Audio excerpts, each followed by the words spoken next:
चाहते हैं। आतंकवादी इफ्रा 1938 में 24 जून 1938 में नेशनल कॉन्फ्रेंस नाम किया था शेख अब्दुल्ला ने। शेख अब्दुल्ला के बाद फारूक साहब आए, बड़ी जिम्मेदारियों पर, बड़े ओहदों पर रहे। फिर उमर अब्दुल्ला साहब आ गए, 2 जगह से चुनाव भी लड़ रहे हैं, जबकि लोकसभा चुनाव हार गए। ये कंफर्ट, ये इजीनेस किसी और के पास थोड़ी होगी इफ्रा।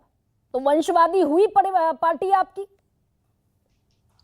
मैं एक वकील हूँ डॉली जी, मैं एक वकील हूँ, मेरी माँ भी जी मैं वकील हूँ, मेरी माँ भी वकील है। मुझे उम्मीद है कि मेरे एडवोकेट का जो लाइसेंस है आप उसको कैंसिल नहीं करवाएंगी कि इसकी माँ भी वकील है, इसको बाहर निकाल दीजिए। चलिए इसको साइड पे रखते हैं। आप कहती हैं कि आपके प्रेसिडेंट पार्टी के जो है, हमारे प्रेसिडेंट पार्टी के फारूक अब्दुल्ला साहब है, उन्हें प्रेसिडेंट किसने बनाया है पार्टी का? उन्हें पार्टी के 15,000 डेलीगेट्स ने प्रेसिडेंट बनाया है।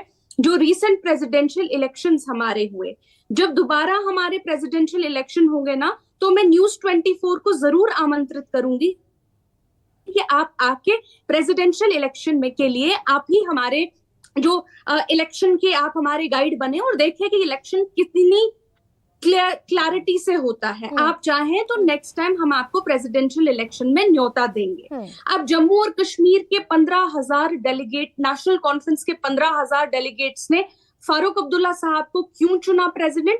ये नेशनल कॉन्फ्रेंस का निजी मामला है, आपका कोई मामला नहीं है। अब आप कहती हैं कि लोकतंत्र की हत्या फैमिलीवाद से होती है या परिवारवाद से होती है। देखिए, जनता, जो हमारी डेमोक्रेसी है उसमें जनता जनार्दन होती है। वो चाहे एक परिवारवादी को भी एक सांसद में डाल सकती है, वो चाहे तो एक जो परिवार से नहीं आता उसे भी सांसद में डाल सकती है। ये एक टेस्ट होता है जहां जनता जनार्दन होती है। लेकिन मैं आपको 2 मिनट में बताती हूँ कि लोकतंत्र असल में कमजोर किससे होता है।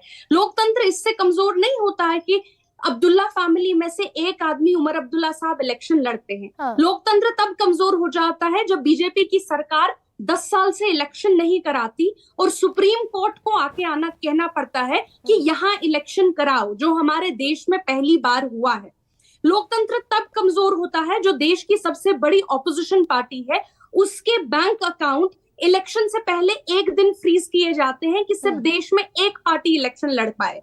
लोकतंत्र तब कमजोर होता है जब इलेक्टोरल बॉन्ड्स को लाया जाता है, जिन इलेक्टोरल बॉन्ड्स में सिर्फ एक पॉलिटिकल पार्टी के पास डेटा होता है कि कौन सा पैसा लाखों करोड़ों। लेकिन उमर अब्दुल्ला साहब, एक सेकंड, उमर अब्दुल्ला साहब 2 जगह से चुनाव लड़ रहे हैं।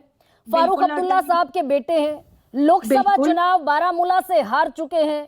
तो ये जो 2 सीट से लड़ने का कंफर्ट है, ये अब्दुल्ला, उमर अब्दुल्ला साहब के अलावा किसी और के पास भी है क्या? मुझे एक बात बताइए, वाराणसी से कोई और आपकी बीजेपी में चुनाव लड़ सकता है? जो ये हम दो हमारे दो वाली पॉलिटिकल पार्टी है, क्या जो पावर बीजेपी में नरेंद्र मोदी जी के पास और अमित शाह जी के पास है, क्या वो पावर बीजेपी में एक आम वर्कर के पास है? ठीक वैसे ही जो पावर फारूक साहब, उमर साहब के पास है, वो आम वर्कर के पास नहीं है ना। यही कह रही ना।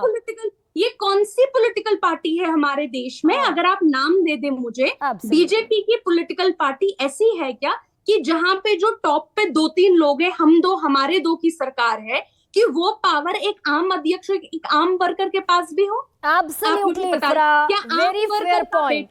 Very fair point. तो जो ताकत नरेंद्र मोदी की, अमित शाह की है, ठीक वही पावर फारूक अब्दुल्ला साहब की है, उमर अब्दुल्ला साहब की है।